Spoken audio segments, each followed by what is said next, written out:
Is your cousin hot and do you want to marry them? Today we're actually going to answer those questions. Obviously, the answers would be yes, they are hot, and no, you shouldn't marry them.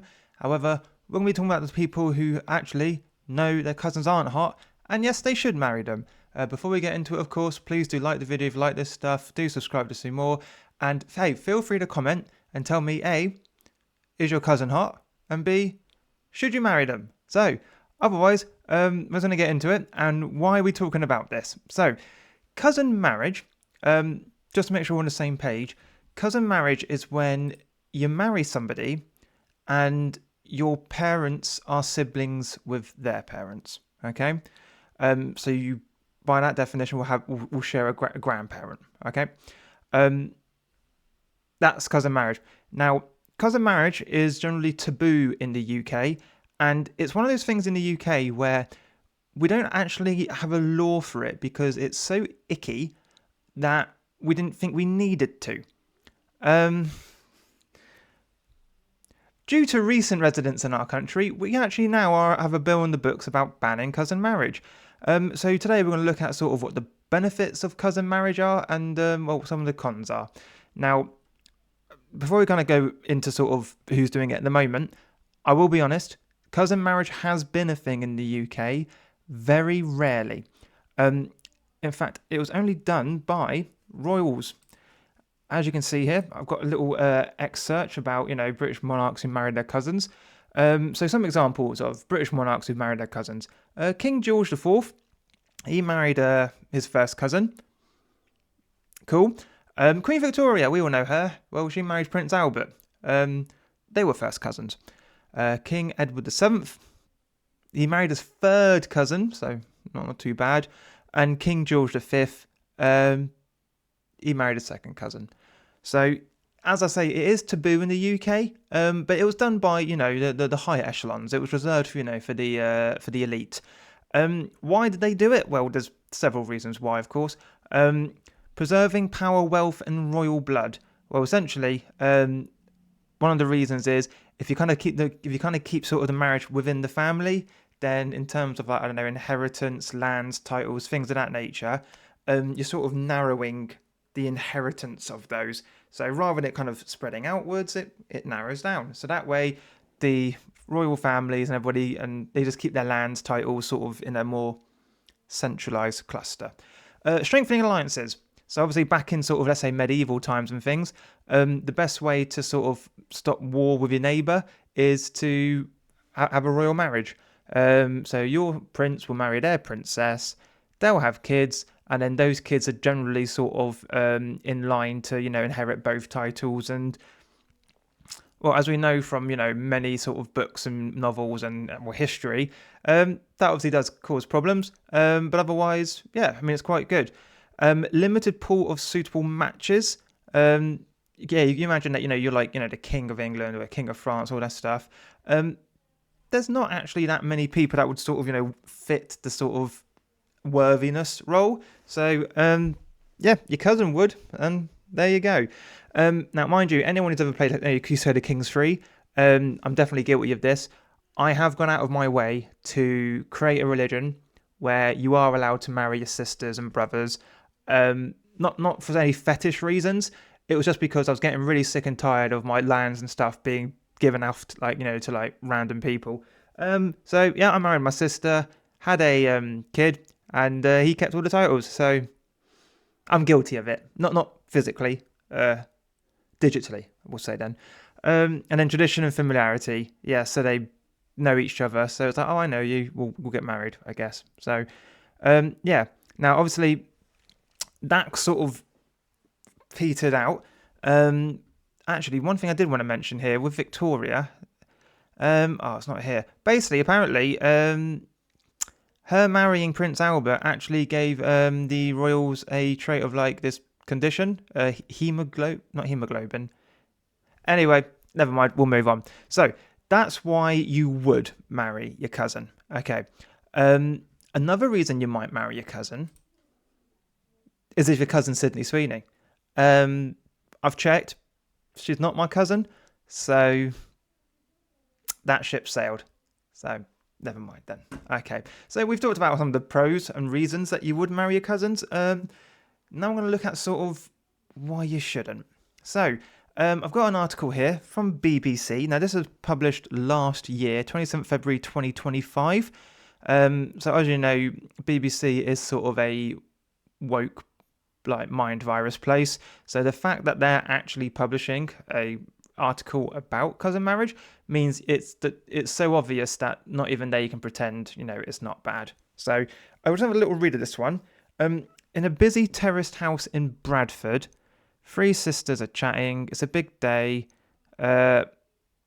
Basically, one of them's getting married. Okay, now before we go any further, Bradford demographics: 61% white, 32% Asian, primarily Pakistani descent. That's quite important for this next bit. Okay, so essentially, the oldest of the three sisters is married to her cousin. She's had two husbands, and she says she's happy. But the 26-year-old of the three tells her she broke the mold by doing what they call having a love marriage, choosing a partner from outside the family. The rest of us don't call that a love marriage. We just call that marriage. And marrying for love, insert joke here, but we'll go on. But then she basically says in this article that actually having education created opportunities for her. And the whole thing about this, because her mum says, that she had three daughters, who she married her cousin. She expected it all for them. But it sort of kind of says in there that the idea of having an education sort of means that she didn't want to marry her cousin. So that's fun. Now, they've been doing this study called Born in Bradford. So they've done it for 18 years. And they've looked at 13,000 babies in the city. And they followed them closely. And they've sort of reviewed them, done examinations on them. And tried to get sort of an idea of, hey, is marrying a cousin bad? Well, here we go. Now, just a quick caveat. These results are from the Born in Bradford study. So, Bradford, as I said, 25% Pakistani. It's also a shithole, to be perfectly blunt. So, these results are only based on Bradford.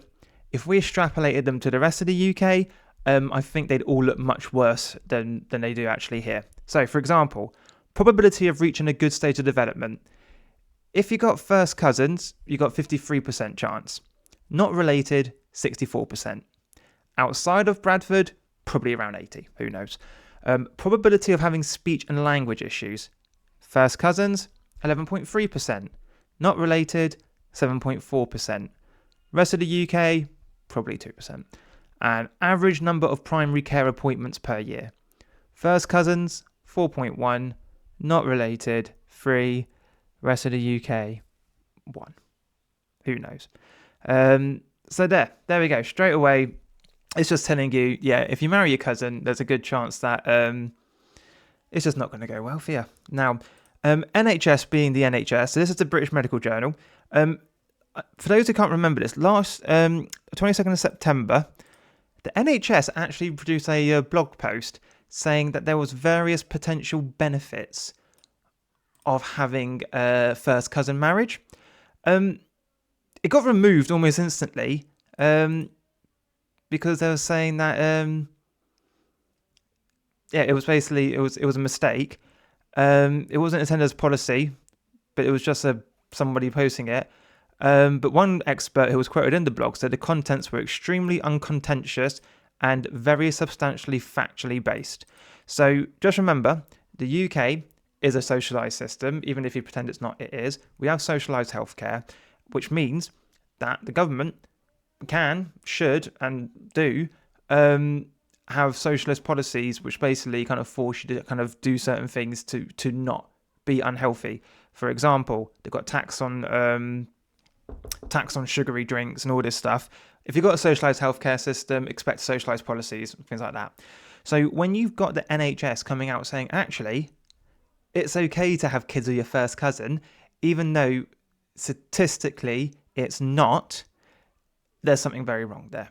So Now, don't take it from me. There's a video here from Real Stories channel on YouTube. This was 7 years ago. It's got 9.6 million views. I'm just going to play literally 2 seconds.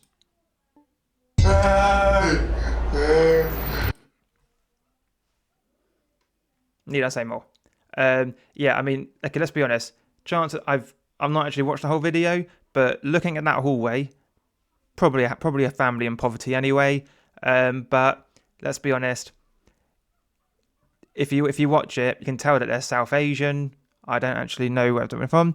It says in the description, especially Pakistani descent. So let's just assume they're Pakistani. He's sitting in his hallway. Now, I don't know, obviously the cameras just happened to be there, or they said, hey, he's in the hallway. But if you watch the actual video, he's not all there together.